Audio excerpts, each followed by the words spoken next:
Hello students, welcome to my YouTube channel. आज इस video में हम food science and technology ICAR ASRB NET examination के syllabus में से यूनिट 2 का पार्ट बी का topic biscuit manufacturing process of biscuit को डिटेल में स्टडी करने जा रहे हैं। तो चलिए वीडियो स्टार्ट करते हैं। बिस्किट एक बेक्ड प्रोडक्ट है जिसमें high fat and sugar content present होता है। बिस्किट का जो मॉइस्चर कंटेंट है वो 1 से लेके 5% होता है एंड इसकी शेल्फ लाइफ है जो ज़्यादा होती है। Word comes from Latin biscoctus which means twice baked. जो इसका वर्ड है बिस्किट, जो वर्ड है वो बिस्कोकटस तो से आया है जिसका मीनिंग है ट्वाइस बेक्ड। जो बिस्किट हैं वो ड्राई, हार्ड एंड अनस्वीटेंड होते हैं। ये मैनी शेप्स में, साइज़ में, फ्लेवर में मिलते हैं। जिसको जैसे पसंद होते हैं उस टाइप के शेप के भी अवेलेबल होते हैं। Because due to their taste, nutrition, variety, longer shelf life, easy to store and carry. And ये स्वीट भी हो सकते हैं, सॉल्टी भी हो सकते हैं, क्रीमी एंड फ्लेवर्ड भी हो सकते हैं। India largest third largest producer है बिस्किट बनाने वाला after USA and China. Per capita consumption of biscuit in India is about 2.1 kg as compare to more than 10 kg in the USA।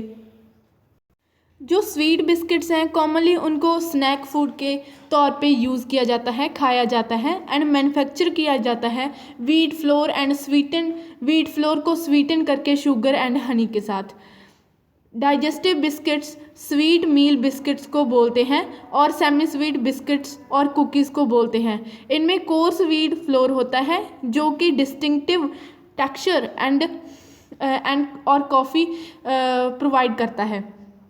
Major categories of biscuit prepared in India are represented by glucose, Marie and crackers, milk और cream biscuit. Classification of biscuit Biscuit are classified in many ways like based on texture और hardness। Biscuit को हम classify कर सकते हैं based on texture and hardness, ingredient proportion and based on finished product। ये largely depend करता है कि कौन सा डो की कंसिस्टेंसी कितनी है। जो बिस्किट डो है वो कोहेसिव होना चाहिए मोल्डिंग एंड फॉर्मिंग के लिए और without excessive stickiness. Dough must have a short crumbly structure. Dough की कंसिस्टेंसी की बेस्ड पे जो बिस्किट्स हैं उनको क्लासिफाई किया गया है hard dough and soft dough. जो हार्ड डो बिस्किट्स होते हैं, ये जो बिस्किट होते हैं इनकी स्टिफ कंसिस्टेंसी होती है एंड जो सॉफ्ट डो बिस्किट्स होते हैं वो क्लोजली रिलेटेड होते हैं केक डो से। Hard dough gluten network is developed during mixing so the dough is sufficient elastic and extensible। जो हार्ड डो होता है उसमें ग्लूटन नेटवर्क डिवेल्प होता है मिक्सिंग के दौरान, तो वो सफिशेंट होता है dough elastic and extensible properties के लिए। बट जो सॉफ्ट डो होता है उसमें high level of shortening present होती है एंड फैट और फ्लोर कंटेंट है जो प्रेजेंट होता है। Hard dough, it is the lean dough as the fat or sugar content are low relatively to the flour content।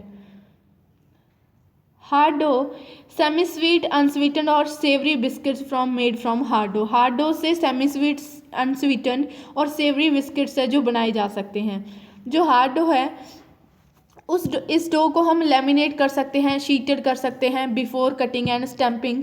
The formed pieces generally have tendency to shrink because of elastic nature of the dough.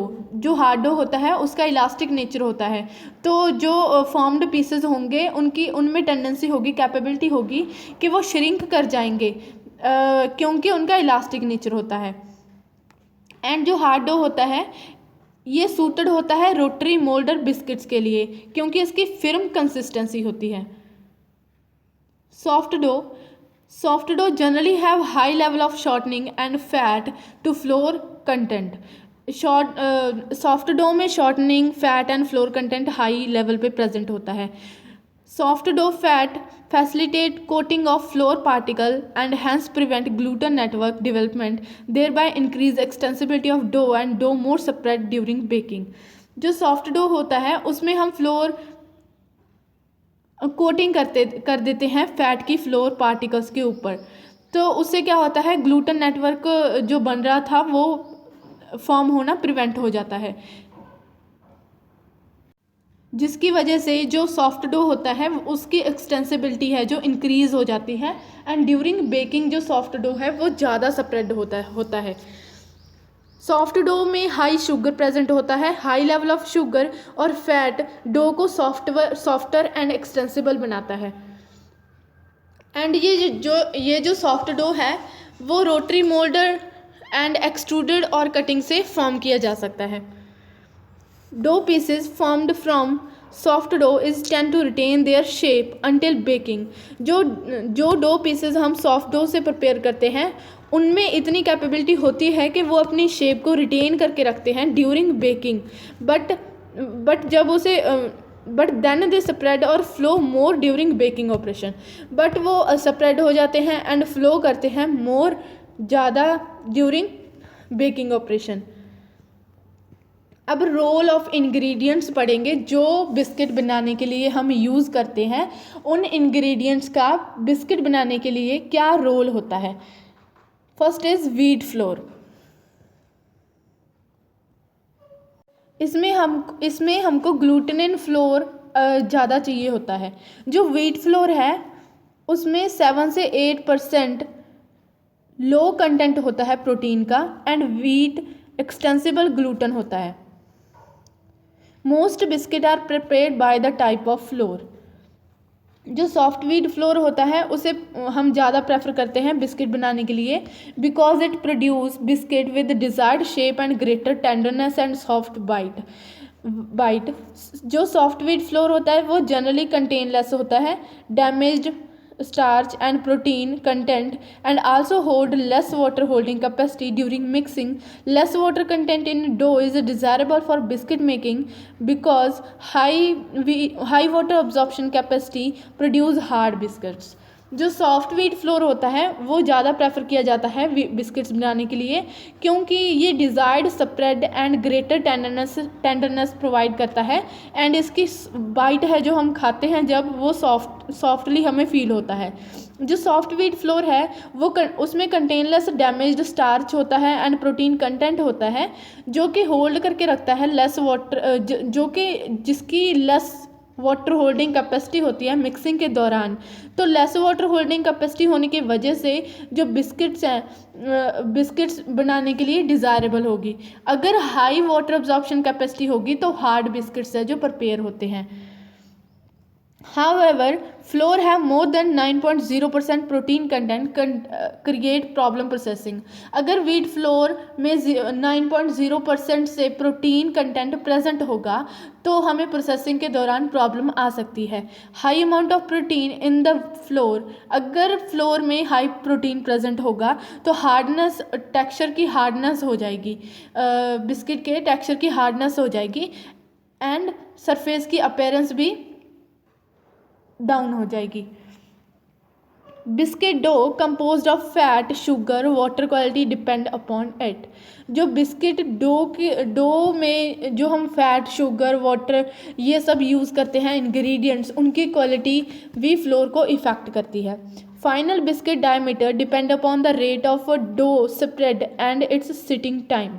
Final biscuit जो बन के ready होते हैं वो depend करता है, उनका diameter depend करता है कि कितने रेट पे डो है जो स्प्रेड हुआ है एंड उसका सिटिंग टाइम कितना था। बिस्किट स्प्रेड रेट डिपेंड करता है डो की विस्कोसिटी पे, पर जो विस्कोसिटी है वो इंटरलेटेड लिंक्ड होती है रेशियो ऑफ इंग्रेडिएंट जो कि हमने यूज़ किए हैं डो बनाने के लिए। Next ingredient is sugar. इसमें शुगर के तौर पे हम सुक्रोज मेनली यूज़ करते हैं बिस्किट इंडस्ट्री में, and occasionally other form of sugar भी यूज़ की जाती हैं जैसे golden syrup, corn sugar, high fructose syrup, glucose syrup. ठीक है, तो जो हनी ब्राउन शुगर है उसे भी यूज़ करते हैं पर्टिकुलर फ्लेवर देने के लिए। ग्रैनुलेशन ऑफ शुगर करनी बहुत ज़्यादा इंपॉर्टेंट होती है। जो कोर्स ग्रेन होते हैं शुगर के वो ज़्यादा स्प्रेड कॉज करते हैं बिस्किट में, जिसकी वजह से eating quality and quality of biscuit and texture effect होती है। Very fine granulation will not incorporate enough aeration. अगर बहुत ज़्यादा फाइन ग्रेनुलेशन होगी शुगर की तो उसकी वजह से एरिएशन इनकॉर्पोरेट नहीं होती है अच्छे से, जिसके कारण dense texture, toughness, poor eating quality पैदा होती है। लार्ज पार्टिकल्स होंगे अगर शुगर के तो ग्रीटी एंड क्रंची टेक्सचर आता है। Sugar impart sweetener, texture, colour and flavour impart to product. Sugar undergo on 160 degrees Celsius complex browning reaction known as Maillard reaction. They give brown crust of biscuits.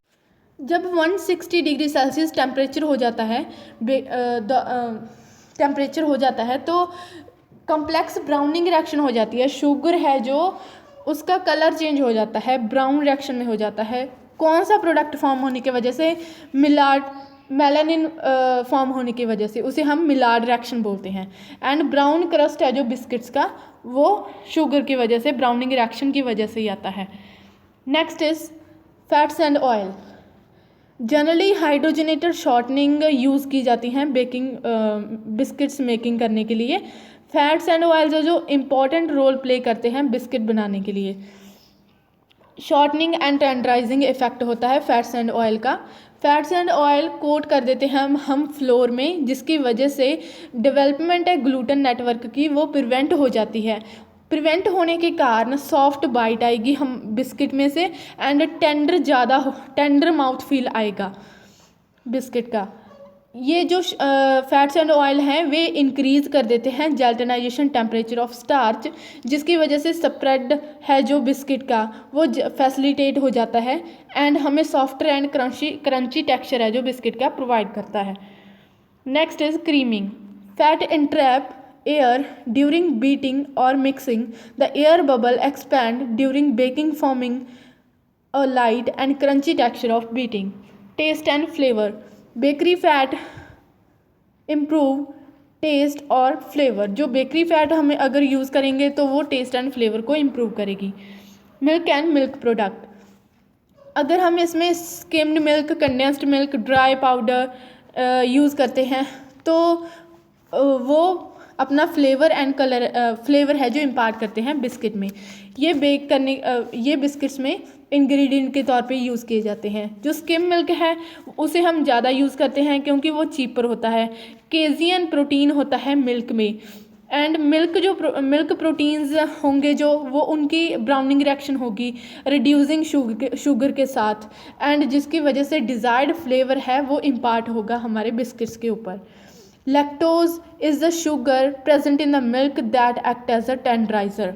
Lactose जो कि एक sugar है जो कि milk में present है वो act करेगा as a tenderiser. Being a reducing sugar also impart non enzymatic browning. Condensed milk जो अगर हम कंडेंस्ड मिल्क को यूज़ करेंगे तो वो इन्हांस करेगा फ्लेवर को then another type of a milk product also improve the nutritive value of the biscuit. Next is a salt. Salt having its flavor enhancing properties 1.5 to 2.0% level in biscuit salt का हम use करते हैं। ये strength and dough handling properties को improve करता है by the gluten strength. Leavening and aerating agents वो कौन से हैं? Baking soda and baking powder.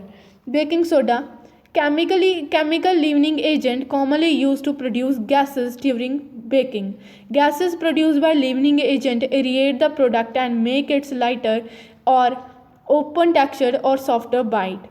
Baking soda is cheap and stable. It's the right type of aerating agent in biscuit during baking. Soda release CO2।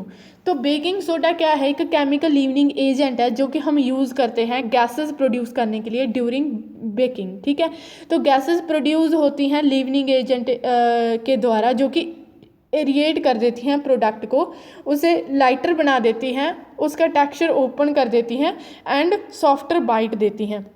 Baking soda एक cheap compound है and ये stable है। ठीक है, तो इसकी जो right type है वो एरिएटिंग एजेंट के लिए यूज़ की जाती है बिस्किट्स में। Next is baking powder. Baking powder is the mixture of sodium bicarbonate plus weak acid और एसिड सॉल्ट, ये प्रोड्यूस करते हैं CO2 at high temperature of baking. The most common acids used are cream of tartar, tartaric acid, and sodium acid, pyrophosphate acid and calcium phosphate। Neutralising value है जो cream of tartar की and tartaric acid की वो 200 से 300 होती है। Tartaric acid है जो ज़्यादा इफेक्टिव होता है, only half of the weight of the tartaric acid require होगा हमें न्यूट्रलाइज करने के लिए बेकिंग सोडा को and compare to cream of the as compare to cream of the tartar. Baking powder को हम क्लासीफाई करते हैं slow acting, fast acting and double acting types में। जो फास्ट एक्टिंग पाउडर होता है वो most of the gases produce करता है एट रूम टेम्परेचर पे। जो स्लो एक्टिंग पाउडर होता है वो रिलीज करता है portion of CO2 during mixing but release most at elevated temperature. जो डबल एक्टिंग पाउडर होता है वो वर्जन होता है स्लो एक्टिंग टाइप का, जो कि गैस प्रोड्यूस करता है during mixing. Other ingredients antioxidants. Antioxidants ये रिटार्ड करते हैं ऑक्सीडेशन, रेंसिडिटी होगी जब फैट की उसको रिटार्ड करते हैं, उस रिएक्शन को रोकते हैं। ये यूज़फुल होता है storage life of the fat के लिए। तो ये शेल्फ लाइफ बढ़ाने के लिए बिस्किट की बहुत ज़्यादा इंपॉर्टेंट है। TBHQ एंड BHQ यूज़ किया जाता है 0.002% लेवल पे एक्सटेंड करने के लिए शेल्फ लाइफ को। एंड इमल्सीफायर यूज़ करते हैं हम दो इमर्सिबल लिक्विड्स को स्टेबलाइज करने के लिए, example glycerol monostearin. Fortified with vanilla और बटर और milk are used. Some spices like cinnamon, nutmeg, ginger used for flavor। Variety of fruits and nuts are used। Coconut also, cocoa, chocolate, jam, jellies are also used। Manufacturing process dough mixing. तो इस पे क्या करते हैं, mixing करने के लिए हमें क्या करना होगा, मिक्सिंग टाइम हमें नोट करना होगा, ब्लेंड करना होगा सारे इंग्रेडिएंट्स को एंड प्रॉपर हाइड्रेशन करना होगा फ्लोर को, जिसके कारण डिवेल्प हो सके dough with desired consistency and sugar है जो डिज़ोल्व हो सके। तो अब जो मिक्सिंग है वो नंबर ऑफ स्टेजेस पे होती है, जैसे कि एक तो होती है 1 स्टेज मिक्सिंग, एक होती है 2 स्टेज मिक्सिंग, एक होती है 3 स्टेज मिक्सिंग। जो 1 स्टेज मिक्सिंग होती है उसमें हम सारे इंग्रेडिएंट्स को विद वाटर ऐड कर लेते हैं टुगेदर और उन्हें मिक्स करते हैं, हार्ड डो बनाते हैं, 15 से लेके 25 मिनट तक उनकी मिक्सिंग करते हैं, ठीक है।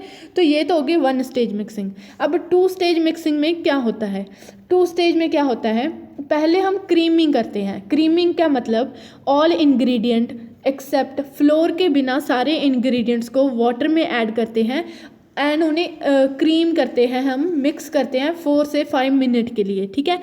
इतना करने के बाद सेकेंड स्टेज में क्या होता है, floor along with chemical, floor को लेंगे और जो केमिकल्स हैं सोडियम मेटाबाइसल्फेट उसको मिक्स करेंगे दोनों को एंड फिर उन दोनों को मिक्स करने के बाद जो क्रीम्ड प्रोडक्ट था हमारा, हमने फर्स्ट स्टेज में किया, उसके साथ मिक्स करेंगे एंड एक डो बनाएंगे डिज़ायर्ड कंसिस्टेंसी में। डो को ट्रांसफ़र करेंगे टिपिंग डिवाइस में शीटिंग के लिए एंड डो का मिक्सिंग टेम्परेचर होना चाहिए 38 डिग्री सेल्सियस, ठीक है। तो अब 3 स्टेज मिक्सिंग। 3 स्टेज मिक्सिंग में क्या होता है, इसमें फर्स्ट स्टेप में हम fat, sugar, milk, chocolate, malt, Honey को मिक्स करते हैं विद प्रपोर्शन ऑफ वाटर के साथ एंड उसके बाद सॉल्ट, केमिकल, कलर, फ्लेवर को मिक्स किया जाता है वाटर के साथ एंड उसके बाद फ्लोर एंड वाटर को ऐड किया जाता है प्रिपेयर्ड क्रीम में। तो क्रीम में ऐड करने के बाद मिक्स किया जाता है एक डिज़ायर्ड कंसिस्टेंसी तक, ठीक है। तो उसके बाद अब हमने मिक्सिंग कर ली, तो ये डिफरेंट स्टेजेस बताई मैंने आपको, 1 stage, 2 stage and 3 stage of mixing, ठीक है। आप किसी भी स्टेज में से मिक्सिंग है जो कर सकते हो इंग्रेडिएंट्स की। डो बन गया तीनों स्टेजेस में, ठीक है। तो उसके बाद अब डो बनने के बाद डो की फॉर्मिंग करनी है। तो इसमें हार्ड और जो फर्मेंटेड डो होते हैं उन डो को हम कन्वर्ट करते हैं शीट्स में, एंड उन्हें सेवरल रोल में से पास किया जाता है शीट बनने के लिए, एंड वो कन्वर्ट हो जाती हैं एक वन यूनिफॉर्म शीट में जिसकी थिकनेस होती है 6 से 5 mm। ठीक है, तो मोल्डर और कटर यूज़ किए जाते हैं कट करने के लिए शीट को एंड कन्वर्ट करने के लिए डो को डिज़ायर्ड शेप एंड साइज़ में। तो अब हमने डो को desired shape size and shape में कन्वर्ट कर लिया। उसके बाद baking in oven heat is a transfer to biscuit through conduction, convection और रेडिएशन। ओवन में हीट है जो ट्रांसफ़र होती है बिस्किट्स में कंडक्शन, कन्वेक्शन और रेडिएशन के थ्रू। तो बिस्किट्स को बेक करते हैं ओवन में इन डिफरेंट टेम्परेचर जोन पे है जो बिस्किट्स को ओवन में बेक किया जाता है, जो कि हेल्प करता है कि बिस्किट्स का जो डो है वो प्रॉपर स्प्रेड हो जाए, उसका proper colour, flavour and texture है जो डेवलप हो जाए ऑफ प्रोडक्ट ड्यूरिंग बेकिंग। कुछ केमिकल्स एंड फिजिकल चेंजेस होते हैं डो में ओवन में जब हम उसे रखते हैं। Spread of dough due to melting, dough spread हो जाता है क्योंकि मेल्टिंग हो जाती है फैट, शुगर, तो प्रोडक्शन होती है CO2 गैस की, एंड इवेपोरेशन हो जाता है वाटर का। मॉइस्चर कंटेंट हमको कितना चाहिए, 1 से 4 डिग्री सेल्सियस तक हमें मॉइस्चर कंटेंट है जो बिस्किट्स का रिड्यूस करना होता है। एक गोल्डन ब्राउन कलर है जो बिस्किट्स का डेवलप होना स्टार्ट हो जाता है। डेवलपमेंट होता है बेकिंग के दौरान, डेवलपमेंट होती है crunchy texture due to gas production and starch gelatinisation of protein coagulation. ये बेकिंग जोन बताए हैं जिसका top degree Celsius and bottom degree Celsius temperature बताया है। 3 टेम्परेचर्स हैं, आप इसको नोट कर सकते हो कॉपी पे। उसके बाद हम करते हैं बेकिंग करने के बाद cooling. Temperature after baking is 75 to 95 degree Celsius, should be cool down at room temperature prior to packaging. Packaging करने के बाद पहले हमें बेकिंग का जो टेम्परेचर है 95 डिग्री सेल्सियस टेम्परेचर, उसको उन बिस्किट्स को कूल करना है रूम टेम्परेचर पे पैकेजिंग करने से पहले, और कूल करेंगे हम इनको कन्वेयर्स के ऊपर। नेचुरल कूलिंग भी प्रेफर की जा सकती है अगर आप एक कंट्रोल्ड इन्वायरमेंट में रख देते हो तो। उसके बाद कूलिंग करने के बाद पैकेजिंग करते हैं। प्रॉपर पैकेजिंग बिस्किट को होल्ड करके रखते हैं, क्लीन रखते हैं, सिक्योर रखते हैं ब्रेकेज से, विदाउट ब्रेकेज। एंड जो प्रॉपर पैकेजिंग होगी वो प्रोटेक्ट करेगी बिस्किट्स को डर्ट से, micro organism, contamination, insect, bird, rodent, heat, oxidation, moisture transfer, इन सब से प्रॉपर पैकेजिंग है जो बिस्किट्स की वो उनको बचाती है। एंड जो पैकेजिंग है वो इनेबल करती है कंज्यूमर को to identify the type of biscuit and to identify the ingredients of the biscuits, and also ये प्रिजर्व करके रखती है न्यूट्रिटिव वैल्यू है जो प्रोडक्ट की उसको। बिस्किट के लिए जो पैकेजिंग यूज़ किए जाते हैं वो है प्लास्टिक बैग्स। प्लास्टिक बैग्स क्या करते हैं, ये फ्रेश रखते हैं सेवरल डेज़ के लिए हमारे प्रोडक्ट को। एंड प्लास्टिक रैप भी यूज़ किए जाते हैं। इसमें प्लास्टिक फिल्म यूज़ की जाती थी जो कि इंक्रीज़ करती थी शेल्फ लाइफ को। एंड जो बिस्किट पैकेजिंग मटेरियल है ये प्रोटेक्शन प्रोवाइड करता है लाइट से, मॉइस्चर से, एंड बहुत सारे और फैक्टर से। मेटल बॉक्स भी यूज़ करते हैं बिस्किट को पैक करने के लिए। ये एक्सपेंसिव होता है एंड कॉस्ट को इंक्रीज़ कर देता है, बट बिस्किट्स इसमें लॉन्गर टाइम के लिए फ्रेश रहते हैं। प्लास्टिक फिल्म और कार्डबोर्ड भी यूज़ किए जाते हैं बिस्किट्स को पैक करने के लिए। तो इस वीडियो में हमने पहले इंट्रोडक्शन को कवर किया, उसके बाद classification of biscuits on the basis of dough को कवर किया। उसके बाद रोल ऑफ इंग्रेडिएंट्स जो जो बिस्किट मेकिंग में यूज़ किए जाते हैं उनके बारे में अच्छे से पढ़ा। एंड उसके बाद हमने मैन्युफैक्चरिंग प्रोसेस स्टार्ट किया जिसमें हमने डो मिक्सिंग के बारे में पढ़ा, जिसमें वन स्टेज मिक्सिंग थी, उसके बाद 2 stage mixing and 3 stage mixing. 3 stage mixing करने के बाद डो को फॉर्म करते हैं, फॉर्म करने के बाद बेकिंग की जाती है, फिर उसको कूल करके पैकेजिंग की जाती है। एंड कौन कौन से पैकेजिंग मटेरियल हम यूज़ करते हैं। तो यहीं पे हमारा biscuit manufacturing process and biscuit जो है टॉपिक है food science and technology ICAR SRB net examination के सिलेबस में से ख़त्म होता है, कवर होता है। Thank you for watching, have a nice day. अगर वीडियो पसंद आई हो तो इसे लाइक कीजिएगा और कमेंट करके ज़रूर बताइएगा, मैं मोटिवेट रहती हूँ। आपके कमेंट करने की वजह से। Thank you.